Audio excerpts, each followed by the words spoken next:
Assalamualaikum warahmatullahi wabarakatuh. Innal hamdalillah nahmaduhu wa nasta'inuhu wa nastaghfiruh wa na'udzu billahi min syururi anfusina wa sayyiati a'malina may yahdihillahu fala mudhillalah wa may yudlil fala hadiyalah. Asyhadu an la ilaha illallah wahdahu la syarikalah wa asyhadu anna Muhammadan abduhu wa rasuluh. Ya ayyuhalladzina amanu ittaqullaha haqqa tuqatih wa la tamutunna illa wa antum muslimun amma ba'd. Fa inna afdalal hadisi kitabullah wa khairal huda huda Rasulillah sallallahu alaihi wasallam wa syarrul umur muhdatsatuha wa kullu muhdatsatin bid'ah wa kullu bid'atin dhalalah wa kullu dhalalatin finnar. Ma'asyiral muslimin wal muslimat, para pendengar dan para pemirsa Roja TV dan dari Roja rahimani wa rahimakumullah. Pertama kita bersyukur pada Allah Subhanahu wa taala. Alhamdulillah ala kulli hal. Segala puji atas Allah, bagi Allah atas segala keadaan. Banyak sekali nikmat-nikmat yang Allah limpahkan kepada kita. Di antaranya nikmat Islam dan iman, nikmat sunnah, nikmat yang terbesar yang Allah berikan kepada kita. Dan pada kesempatan siang ini, kita masih diberi kelapangan waktu dan kesehatan untuk dapat bertemu melalui program kajian Islam. Kita masih membahas buku Ensiklopedia Akhlak Salaf, dan kita pada siang ini akan melanjutkan pembahasan-pembahasan yang ada dalam buku tersebut. Sebelumnya salawat dan salam atas Nabi kita Muhammad sallallahu alaihi wasallam, atas keluarga beliau, sahabat-sahabat beliau, dan siapa saja yang meniti sunnah beliau sampai hari kemudian.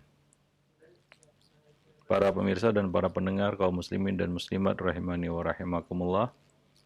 Pada pertemuan yang lalu kita membahas tentang tawadhu, bahwa tawadhu itu adalah sikap rendah hati, bukan rendah diri. Bahwa tawadhu ini adalah lawan dari kesombongan, satu akhlak ataupun sifat yang wajib dimiliki oleh setiap muslim. Dan pada bab yang berikutnya ini, masih di dalam bab tawadhu, kita akan membicarakan tentang tawadhu Rasulullah sallallahu alaihi wasallam. Tentunya Nabi sallallahu alaihi wasallam adalah hamba yang terdepan, pemimpin dan teladan bagi setiap orang yang ingin bersikap tawadhu. Dan keagungan akhlak yang dimiliki oleh Nabi ini menjadi cerminan, ya, menjadi satu teladan dan panutan bagi siapa saja yang ingin mencapai derajat tawadhu yang sesungguhnya. Suatu ketika Ibnu Abbas mendengar Ali bin Abi Thalib berkhutbah di atas mimbar. Ali berkata, aku mendengar Rasulullah sallallahu alaihi wasallam bersabda, la tutruni kama atratin nasara Isa bin Maryam, fa innama ana abduhu faqulu abdullahi wa rasuluh. Janganlah kalian menyanjung aku seperti kaum Nasrani menyanjung Isa bin Maryam. Mereka menyanjung Isa bin Maryam sehingga mengangkatnya ke derajat ilahiyah. Sesungguhnya aku hanyalah seorang hamba, oleh karena itu cukup kalian mengatakan hamba dan rasulnya, hamba Allah dan rasulnya. Ini adalah bentuk ketawaduan Rasulullah sallallahu alaihi wasallam, karena sikap berlebih-lebihan itu akan membawa kepada satu musibah yang sangat besar, yaitu syirik kepada Allah Subhanahu wa taala, dengan menjadikan bagi Allah tandingan di dalam puji-pujian, sanjungan, yang mana sebahagian ataupun beberapa bentuk pujian itu melewati batasnya hingga mengangkat yang dipuji kepada derajat menyerupai ilah atau bahkan mengangkatnya ke derajat ilah, yaitu Tuhan. Itu yang tidak diinginkan Nabi sallallahu alaihi wasallam. Dalam riwayat yang lain, ada seseorang yang berkata di hadapan Nabi, Ya khairana wa ibna khairana, ya sayyidana wa ibna sayyidina. Wahai orang terbaik di antara kami dan putra orang yang terbaik di antara kami, wahai penghulu kami dan putra dari penghulu kami. Maka Nabi SAW menegur orang tersebut dan berkata, Ya ayuhan nas, qulu biqaulikum, fa innama ana abdullahi wa rasuluh, faqulu abdullahi wa rasuluh. La yastahwiyannakum syaitan. Wahai manusia, katakanlah apa adanya, jangan sampai kalian digelincirkan oleh syaitan, yaitu melalui perkataan-perkataan kalian yang melewati batas, menyanjung, sanjungan yang melewati batas. Sesungguhnya aku hanyalah Abdullah wa Rasuluh, hamba Allah dan Rasulnya. Maka katakanlah hamba Allah dan Rasulnya. Ini bentuk ketawaduan Nabi SAW. Walaupun beliau adalah seorang manusia yang termulia, teragung di sisi Allah Subhanahu wa taala, memiliki kedudukan yang tinggi di sisi Allah Subhanahu wa taala, namun beliau tidak ingin dipuja, dipuji, disanjung melebihi apa yang Allah Subhanahu wa taala berikan kepada beliau. Nah, ini merupakan satu bentuk tawadhu Nabi sallallahu alaihi wasallam. Dia tidak ingin disanjung, dipuji melebihi apa yang telah Allah berikan kepada beliau. Aisyah radhiyallahu anha meriwayatkan bahwa Nabi sallallahu alaihi wasallam bersabda, "Aqulu kama ya'kulul 'abdu wa ajlisu kama yajlisul 'abdu fa innama ana 'abdun." Aku makan seperti makannya seorang hamba dan aku duduk seperti duduknya seorang hamba. Sesungguhnya aku hanyalah seorang hamba. Nah, ini adalah bentuk ketawaduan Nabi sallallahu alaihi wasallam.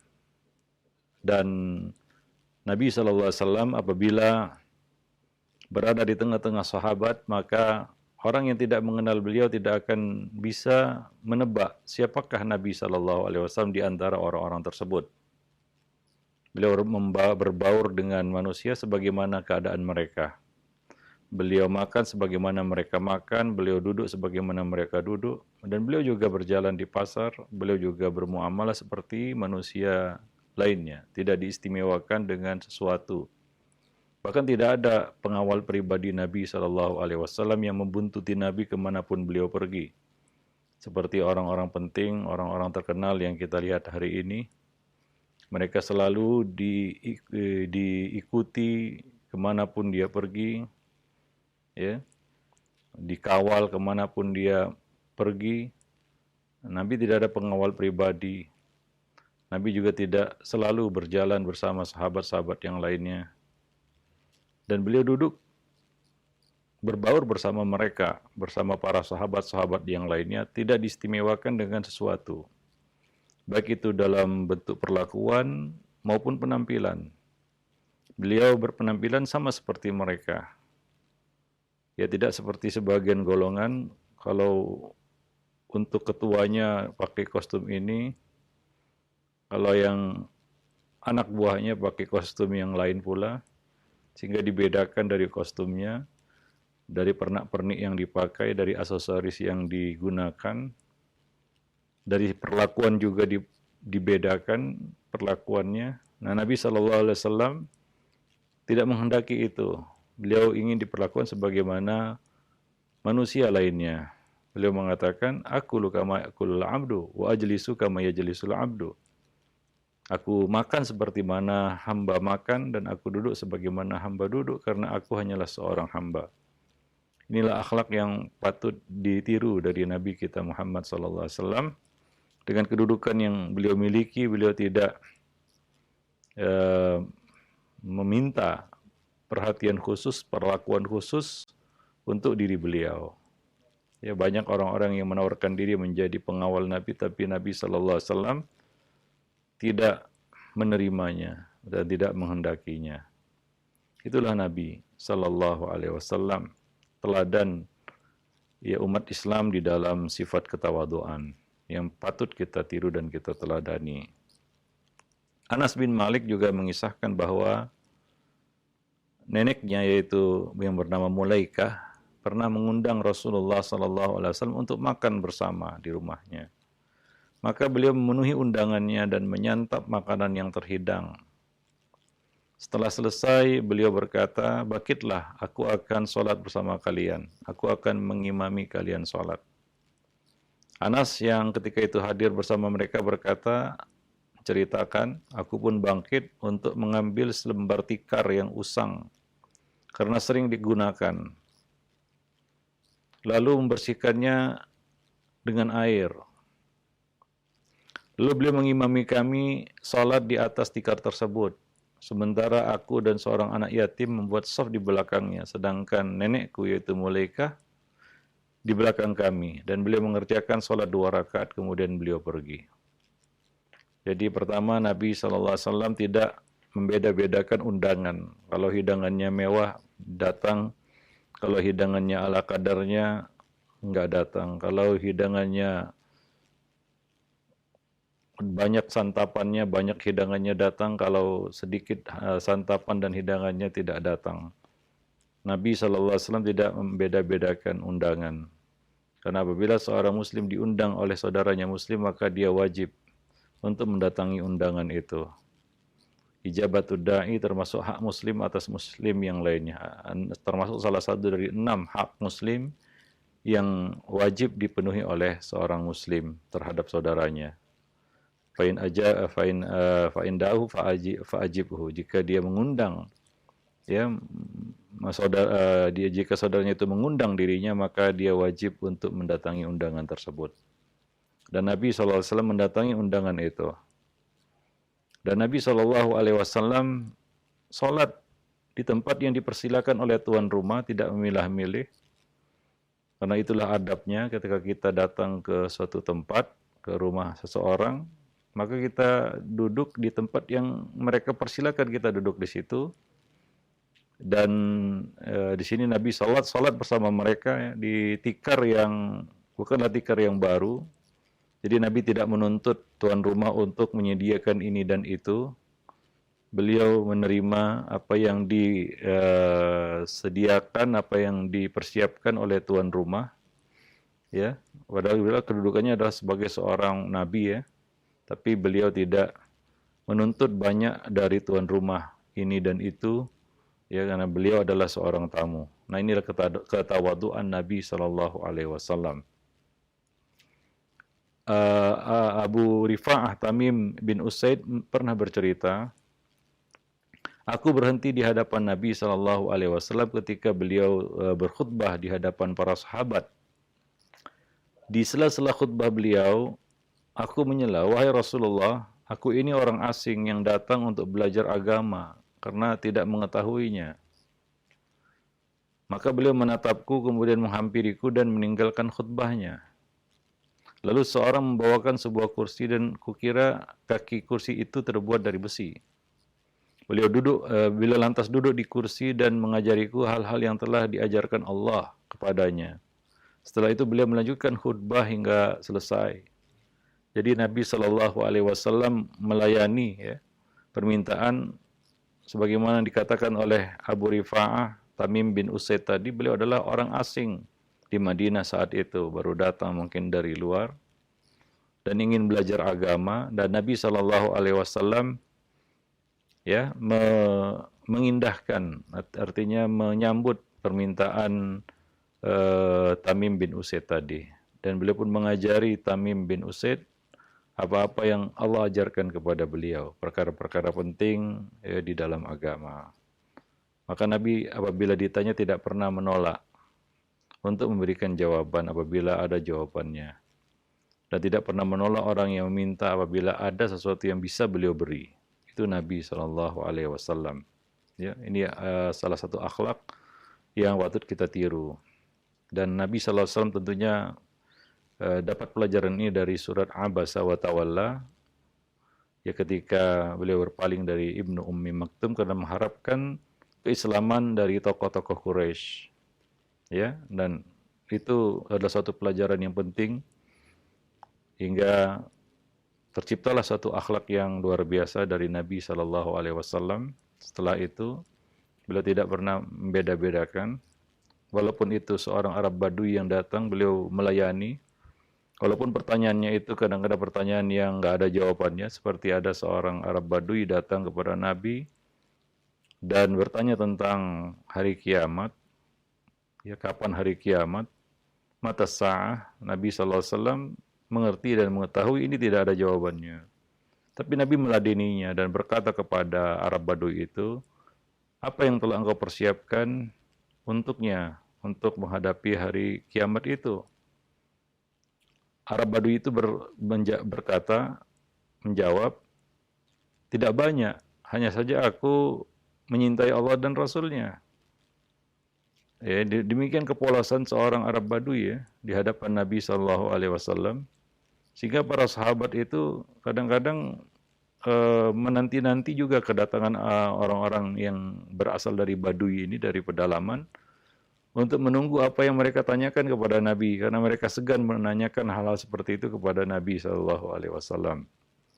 Dan ada faedah-faedah yang mereka dapatkan, seperti ya pada Arab Badui ini, dia bertanya tentang hari kiamat, Nabi tidak jawab. Nabi justru balik bertanya kepada Arab Badui itu, apa yang engkau persiapkan untuknya? Dia mengatakan, tidak banyak, hanya saja aku menyintai Allah dan Rasulnya. Maka Nabi SAW berkata kepadanya, anta ma'aman ahbabta, engkau akan bersama orang-orang yang engkau cintai pada hari kiamat nanti. Satu jawaban yang bijaksana dari Nabi. Nabi tidak menjawab pertanyaannya karena tidak ada jawabannya, karena Nabi juga tidak tahu jawabannya, yaitu kapan hari kiamat. Tapi Nabi memberikan satu faedah kepada Arab Badui ini, ya, bahwa begitulah kondisinya pada hari kiamat nanti. Seseorang akan dikumpulkan bersama orang-orang yang dia cintai, orang-orang yang dia sayangi.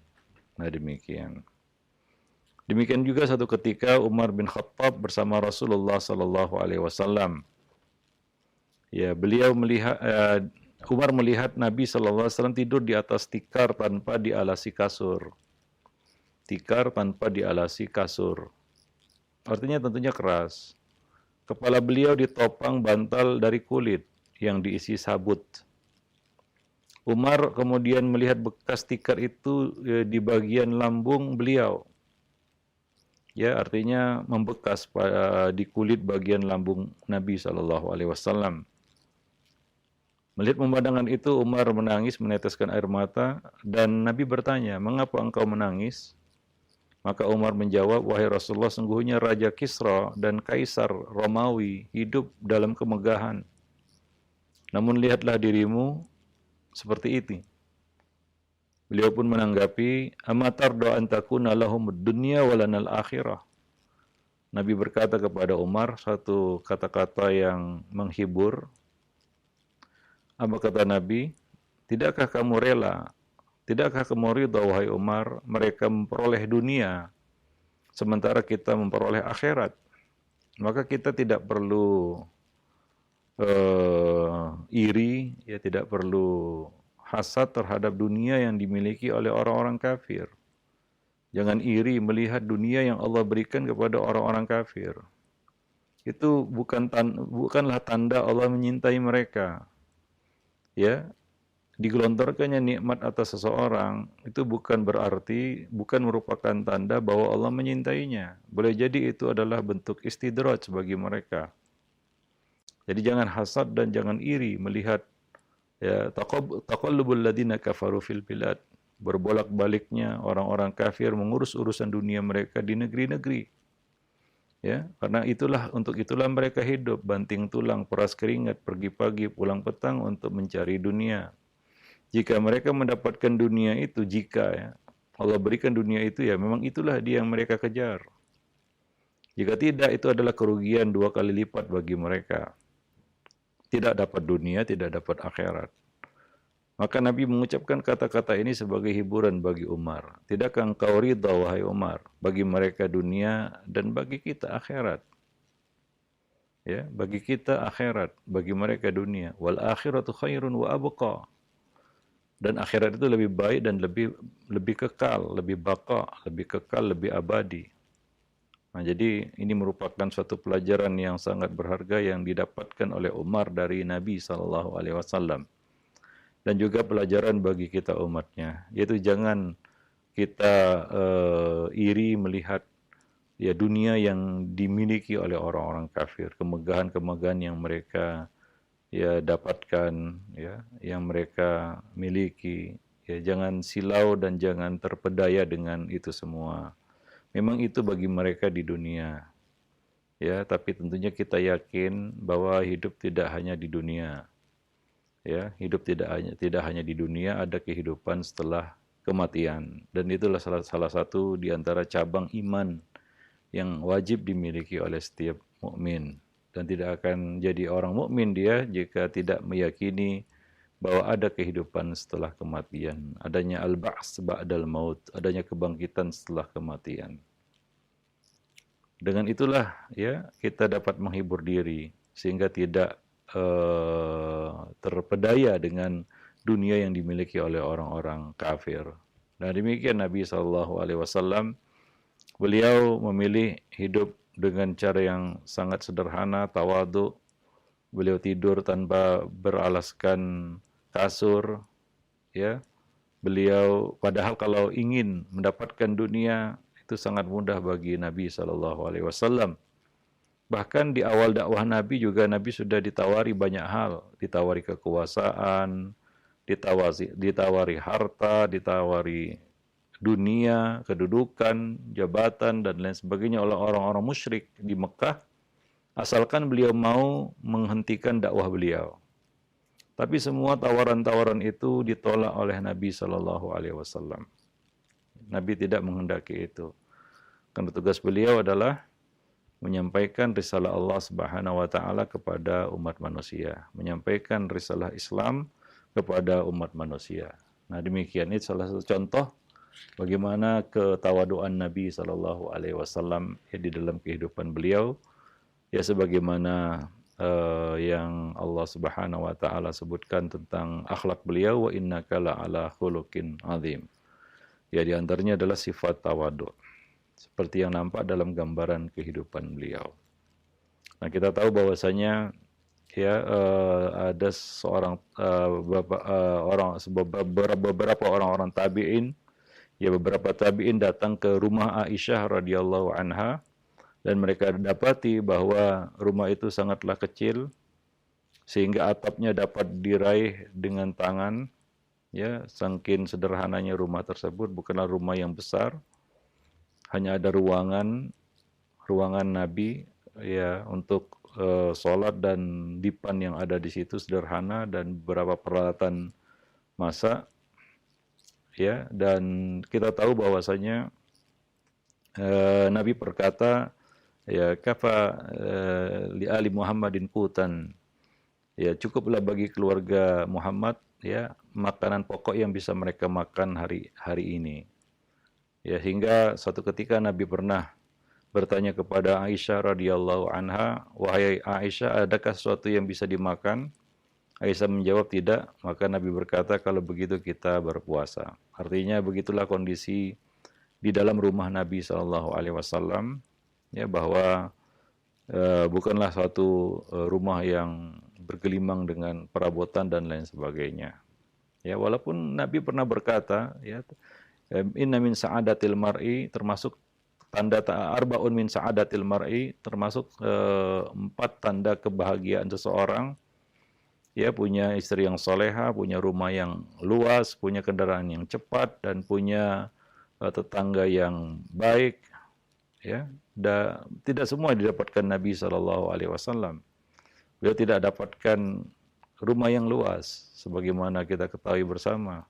Istri yang soleh beliau dapatkan. Kendaraan cepat beliau miliki. Beliau punya unta yang sangat cepat yang bernama Atba. Tetangga yang baik juga beliau miliki. Tapi rumah yang lapang tidak beliau miliki. Tapi itu tidak menghalangi kebahagiaan Nabi Sallallahu Alaihi Wasallam. Beberapa faktor bahagia sudah beliau miliki. Nah demikian. Ya, begitulah kondisi dan keadaan Nabi Sallallahu Alaihi Wasallam. Dan ini perlu dimiliki ya oleh seorang Muslim. Hidup ya kita katakan apa adanya. Ya, tidak menunjukkan dan menampakkan tarafuh, kemewahan, kemegahan. Karena Nabi juga mewanti-wanti kita, iyyakum wat tarafuh, hati-hati olehmu sikap hidup bermegah-megahan. Karena itu bisa menimbulkan penyakit yang namanya kesombongan. Ya, dan obat kesombongan cuma satu, yaitu menanamkan sifat tawadhu pada diri kita. Dengan itu sombong akan pergi. Penyakit sombong ini adalah penyakit yang sangat berbahaya. Ya, penyakit yang menyerang iblis sehingga menolak perintah Allah Subhanahu wa taala. Aba wastakbar wa kana minal kafirin. Aba wastakbar, dia enggan melaksanakan perintah itu, dia tidak mau menolak melakukan perintah itu, wastakbar, dan dia menyombongkan diri, sombong. Itulah penyakit iblis. Ya, lepas darinya sikap tawadhu, ya, hingga dia menolak perintah Allah Subhanahu wa taala. Maka salah satu pentingnya kita menjalani sikap hidup yang tawadhu, ya, yang sederhana, yang jauh dari kemegahan dan kemewahan, adalah agar kita bisa menjauhi sifat sombong. Ya, karena tarafuh, bermegah-megahan, itu akan melahirkan dua hal. Yang pertama adalah Allahu, yaitu kelalaian, dan yang kedua adalah kesombongan. Seperti firman Allah Subhanahu wa taala, alhaakumut takasur. Bermegah-megahan telah membuat kamu lalai. Ya, dari sikap hidup bermegah-megahan, bermewah-mewahan, itu akan melahirkan dua penyakit yang sangat berbahaya, yaitu penyakit lalai dan penyakit sombong. Lalai dan sombong, itu dua sifat yang datang seiring tawadhu itu pergi. Ya, kita jadi lalai, kita jadi manusia yang sombong. Oleh karena itu, lawan dari sifat tawadhu ini adalah kesombongan. Jauhi kesombongan. Ini adalah poin keempat di dalam bab tawadhu. Karena kita bahas sifat yang buruk ini di dalam bab tawadhu karena kaitan erat dengan sifat tawadhu itu. Nah, karena tawadhu ini adalah lawan dari kesombongan tersebut. Dan kesombongan adalah akhlak yang sangat tercela, dan ini adalah salah satu penyakit hati yang sangat berbahaya. Maka kita harus waspada, karena ini akan menyeret orang tersebut kepada kebinasaan. Banyak orang-orang yang binasa karena kesombongan, contohnya Fir'aun, Haman, Qarun, itu yang Allah sebutkan di dalam Al-Quran. Coba lihat tokoh-tokoh Quraisy, Abu Jahal, Abu Lahab, dan orang-orang Yahudi di Madinah, ya, Bani Qainuqa, Bani Quraidah, dan Bani Nadir. Karena kesombongan mereka, Allah Subhanahu wa taala mengusir mereka dari Madinah. Karena kesombongan mereka tidak beriman kepada Nabi sallallahu alaihi wasallam. Menolak kebenaran yang nyata di depan mereka. Mereka mengenal Nabi sebagaimana mereka mengenal anak-anak mereka sendiri. Artinya tidak akan salah mengenal bahwasanya yang muncul itu adalah seorang nabi seperti yang tertulis di dalam kitab-kitab suci mereka. Tapi kesombongan inilah yang menghalangi mereka untuk beriman kepada Nabi sallallahu alaihi wasallam. Jadi ini merupakan kebinasaan yang luar biasa. Allah Subhanahu wa taala berfirman, tilka ad-darul akhirah naj'aluha lil ladzina la yuridu 'uluwan fil ardi wala fasadan wal aqibatu lil muttaqin. Negeri akhirat itu kami jadikan bagi orang-orang yang tidak menyombongkan diri dan tidak berbuat kerusakan di atas muka bumi, dan kesudahan yang baik itu hanyalah bagi orang-orang yang bertakwa. Surat Al-Qasas ayat 83. Jadi Allah Subhanahu wa taala menjadikan surga, kampung akhirat, itu bagi orang-orang yang bersih dari sifat sombong. Ya, dan sifat sombong inilah yang menjerumuskan manusia kepada kebinasaan. Ya, seperti yang beberapa kisahnya disebutkan Allah Subhanahu wa taala di dalam Al-Qur'an. Dan hendaknya diketahui bahwa kemuliaan itu bukan hanya diukur dari kadar ketakwaannya kepada Allah. Bahwa kemuliaan seorang itu hanya diukur dari kadar ketakwaannya kepada Allah Subhanahu wa taala. Bukan dari harta benda yang dimilikinya, bukan dari rupa yang dimilikinya, ya dari kedudukan yang didudukinya, jabatan yang didudukinya, tapi dari ketakwaannya kepada Allah Subhanahu wa taala.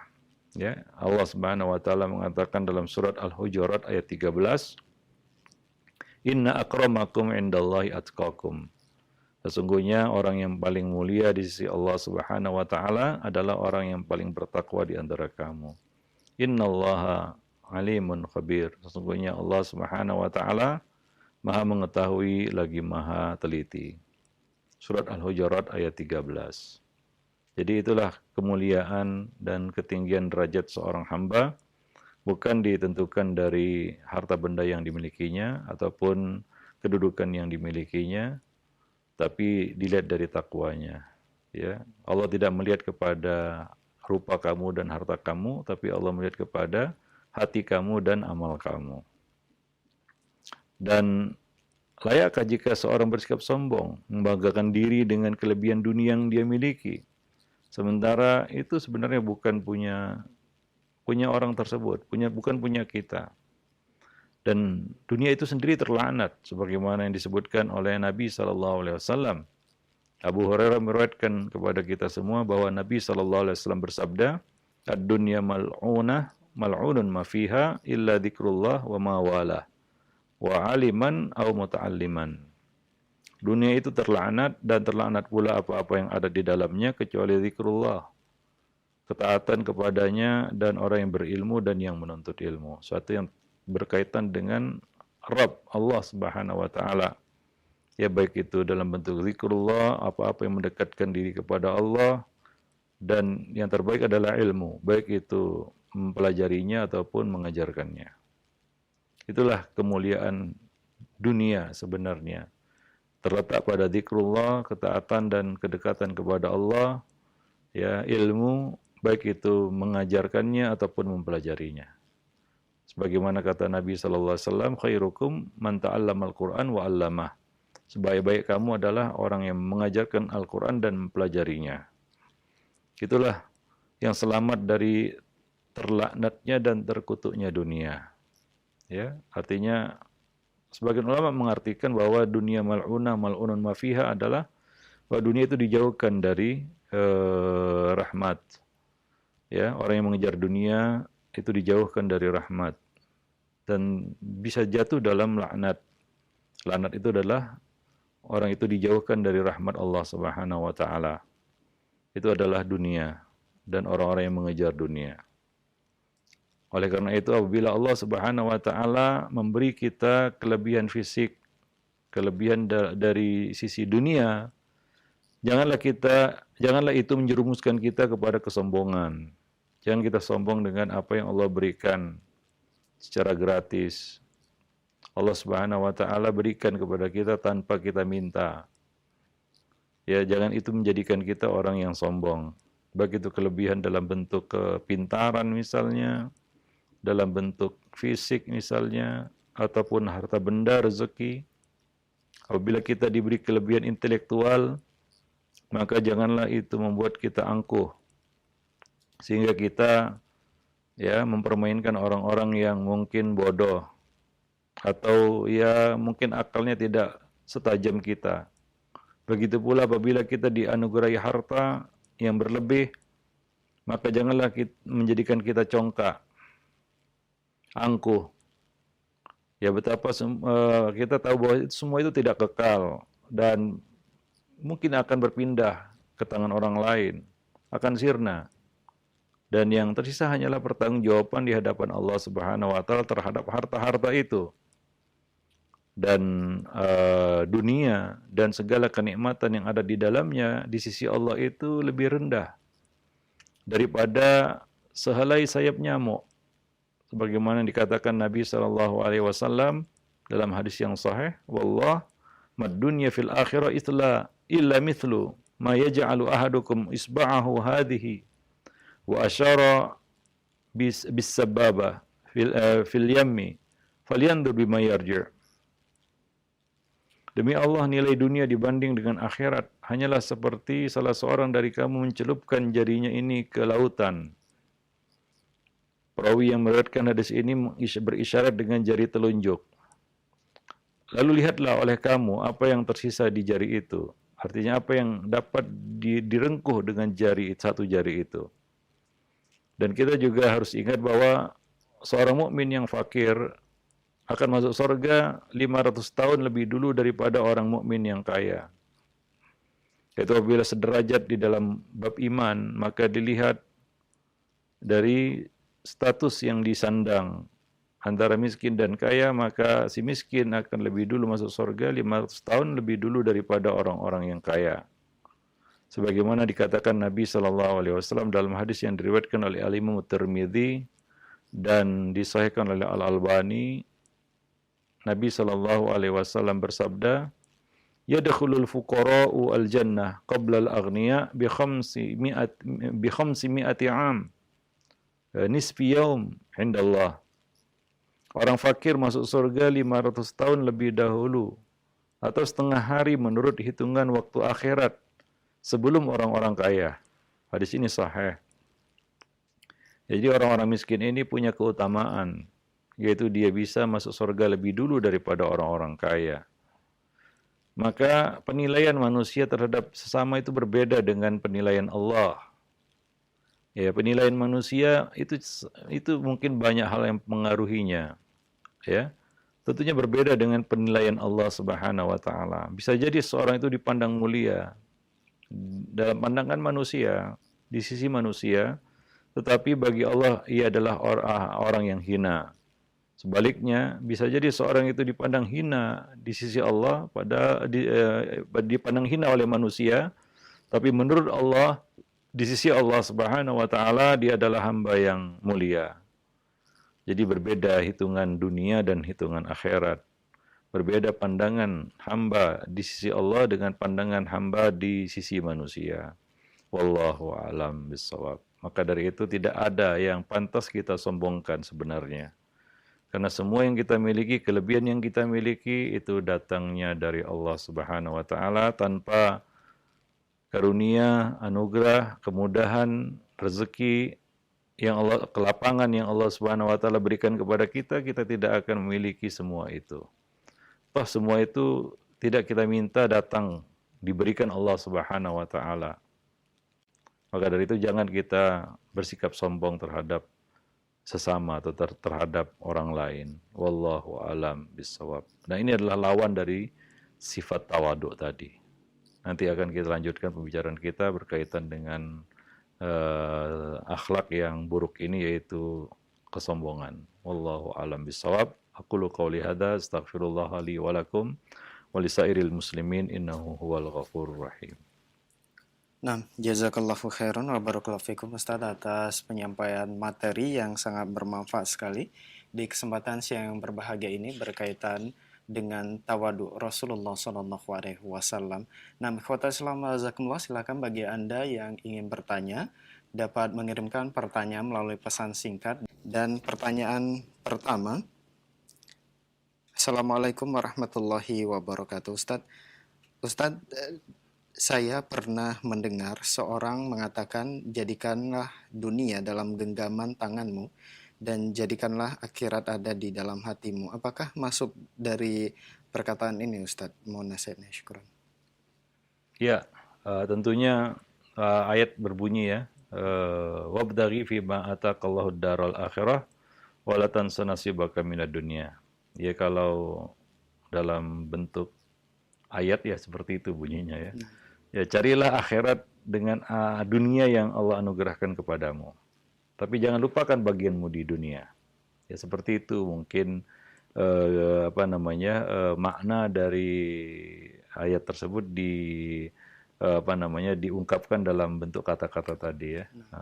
Jadi Allah Subhanahu wa taala menjadikan dunia ini sebagai ladang bercocok tanam untuk akhirat. Ya, ladang bercocok tanam untuk akhirat, karena kita sebagai seorang mukmin meyakini kehidupan akan berlanjut. Ada kehidupan yang lebih panjang, yang lebih sempurna daripada kehidupan dunia. Ya kita tahu kehidupan dunia ini nggak sempurna. Apapun kenikmatan yang kita miliki, toh tidak bisa kita nikmati selamanya. Kalau kita punya misalnya mobil baru, paling cuma 1-2 bulan kita rasakan nikmatnya. Setelah itu ya kayaknya biasa aja. Itulah dunia, ya, yang nikmatnya juga akan berakhir. Banyak sebab-sebab yang menjadikan nikmat dunia itu berakhir. Bisa karena kebosannya kita atau dia hilang. Ya, bisa kita meninggalkannya atau dia meninggalkan kita. Ya, banyak faktor-faktor yang membuat ya nikmat dunia ini hilang, sirna. Dia tidak kekal abadi.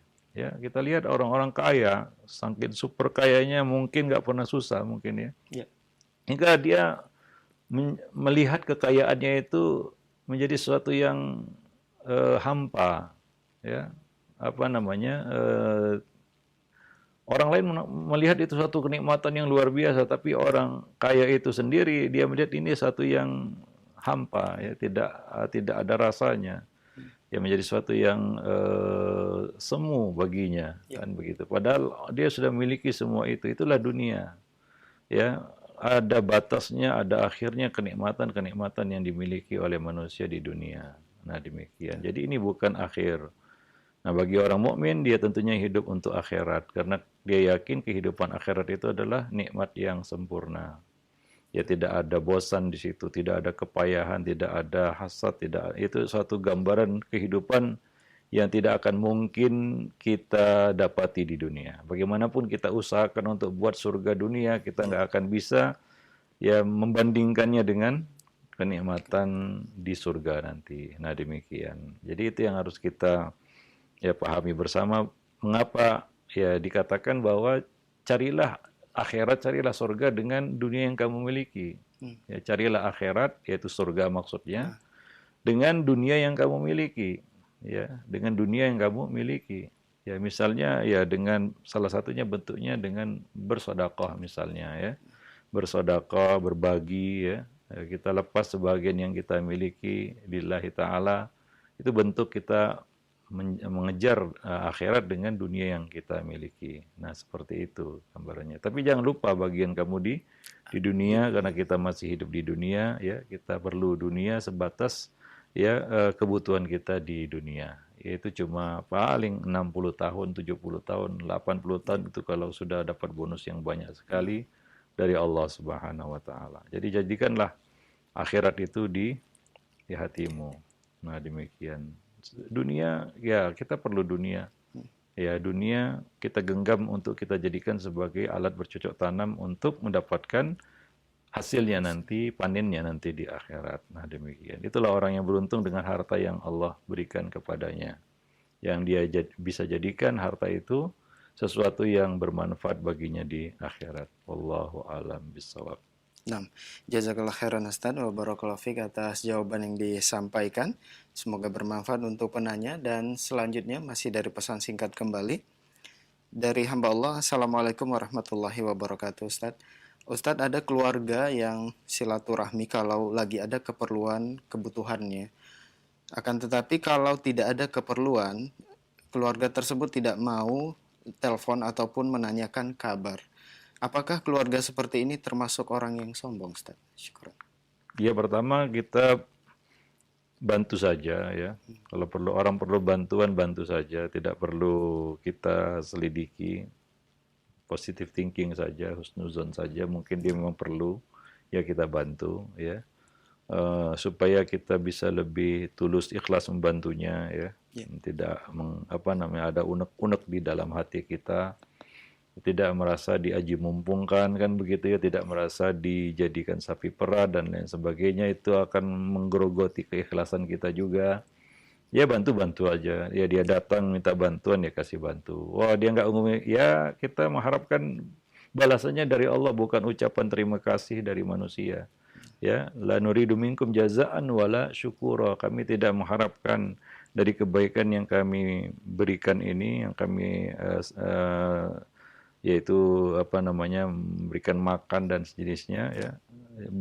Balasan dari manusia maupun ucapan terima kasih, jazaan, balasan au syukura, ataupun ucapan terima kasih. Ya kalau dia enggak udah kita bantu ya dia tidak berterima, itu urusan dia dengan Allah Subhanahu wa taala ya. Kewajibannya ya dia membalas kebaikan dengan kebaikan, minimal dia mengucapkan jazakallah, ya itu kewajiban dia. Ya ingatkan kalau perlu diingatkan, tapi jangan mengharap itu semua dan jangan juga berburuk sangka, wah dia ini kalau ada maunya aja kan gitu ya, itu urusan dia. Mungkin itulah peluang yang Allah kirim kepada kita untuk berbuat baik ya. Ada orang yang bisa menjadi saluran harta bagi kita ya, saluran harta kita ya. Allah bawa dia ke kita itu untuk kita bisa bersedekah. Kadang-kadang sebagian orang dia marah kepada karib kerabatnya karena karib kerabatnya ini jadi beban ya. Ya sebenarnya itu tidak perlu merasa seperti itu. Ya, kita membantu karib kerabat itu adalah kebaikan. Ada dua di situ kebaikan, ya itu adalah silah dan sedekah. Itu adalah bentuk menyambung silaturahim dan bentuk sedekah. Dua ya. Nah demikian. Jadi jangan kita berkata dengan kata-kata yang buruk ya, misalnya wah kamu ini jadi beban aja kan begitu ya, kamu ini kalau kesini kalau ada maunya saja, dan itu kata-kata yang bisa membatalkan, menghapus sedekah kita justru. Wala tubtilu shadaqatikum bil manni wal adza. Jangan kamu batalkan sedekah kamu dengan alman, menyebut-nyebutnya atau menyakiti hati orang yang menerima. Ya demikian. Walaupun perasaan itu mungkin ada ya, wah dia kalau sudah susah aja datang kemari kan begitu ya. Jangan ya tepis itu dari hati kita. Ya kalau kita ada bantu ya, dan demikian. Kalau kita bantu lepas lillah ya lillah. Ya, nah demikian kita harapkan balasannya nanti di akhirat di sisi Allah Subhanahu wa taala ya. Nah demikian. Kita juga bukan orang yang mungkin gila hormat nih, kita bersedekah ingin dihormati kan begitu ya. Gila sanjungan dan pujian, kalau kita memberi ingin dipuji dan ingin disanjung kan begitu ya. Atau diperlakukan secara spesial atau istimewa karena sedekah-sedekah yang kita berikan ya. Jadi ya berikan saja. Ya mudah-mudahan itu menjadi kebaikan bagi kita di akhirat kelak. Nah demikian. Wallahu a'lam bishawab. Baik, syukur Ustaz atas jawaban yang disampaikan. Semoga bermanfaat untuk kita semua yang menyimak. Dan selanjutnya masih pertanyaan melalui pesan singkat kembali. Assalamualaikum warahmatullahi wabarakatuh Ustaz. Ustadz, bagaimana mengajarkan sifat tawadu ini kepada anak kita usia dini supaya di saat dewasa sudah terbiasa dengan sifat ini, Ustadz? Syukur. Ya, bagus sekali ini pertanyaannya. Tentunya anak-anak juga harus dilatih dengan ketawaduan ini, ya. Tadi kita sebutkan ada lawan dari sifat tawadu yaitu sombong. Ya, ini seperti air dan minyak yang tidak akan pernah menyatu, kan begitu ya. Tidak bisa dicampur, dia jadi satu. Nah, demikian pula seperti air dan api juga lah ya. Ya, mana yang lebih dominan dia akan mengalahkan ya. Nah, kalau api yang lebih dominan maka itu akan menguapkan air itu. Kalau air yang akan memadamkan api itu, kira-kira demikian.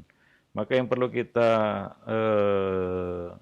yang perlu kita perhatikan di sini adalah dua hal itu.